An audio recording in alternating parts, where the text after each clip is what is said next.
Hunt 'em Big with Steve Bartella is brought to you by Bush Hog, Easton, Wildlife Research Center, Millennium, Rage Broadheads, Reconics, Redneck Blinds.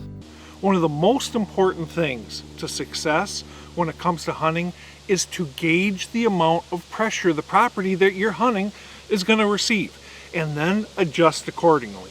I am extremely lucky that 50% of the hunting I do is in, frankly, utopian type settings. These are settings where, man, I'll tell you, it is as good as it gets. There's a very high percentage of mature bucks. I manage them myself for clients, and I make it so that we have good age structure, and the deer, frankly, they're ignorant to hunting pressure.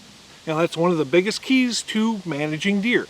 The catch is that what works well on that ground is not going to work well on the ground that's heavily pressured.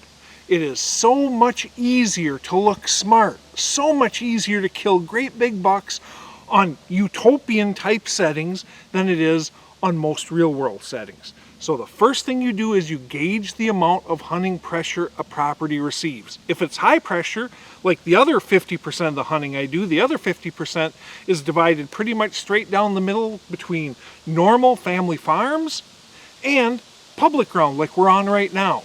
On those settings, if you use the same approach that you did on the utopian type settings, you're not going to get away with nearly as much.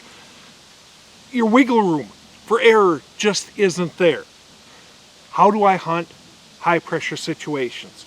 Well, the very first thing I do is I find those pockets that other hunters are just plain leaving alone.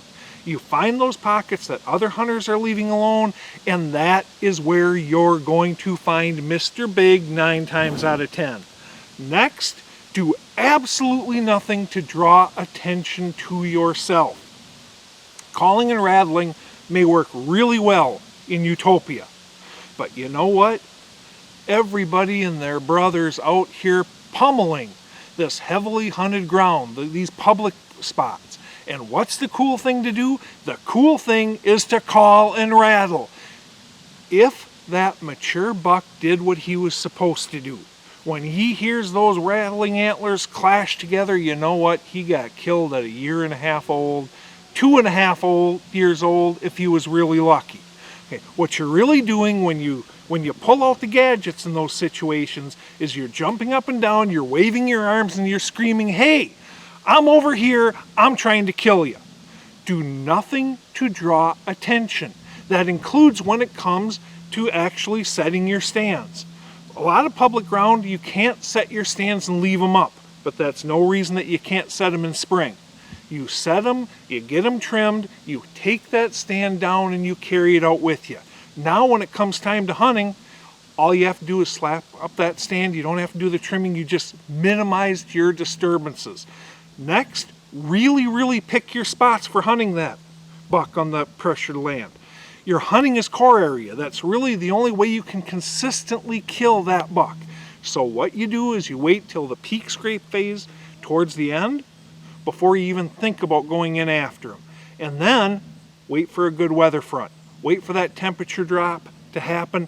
Go in, kill him the first time. Hunt 'em Big with Steve Bartella is brought to you by Bush Hog, Easton, Wildlife Research Center, Millennium, Rage Broadheads, Reconics, Redneck Blinds. Really, you have, I believe, in my approach, you have 3 cracks. If you don't get them done in those 3 strikes, you are out, buddy. So make those times count. One of the most important things you can do to increase your success is gauge the amount of hunting pressure a property is receiving. If it's receiving a lot, you are not going to get away with anywhere near as much as when you're hunting utopia. Cater your tactics appropriately, and you're going to kill more and bigger bucks.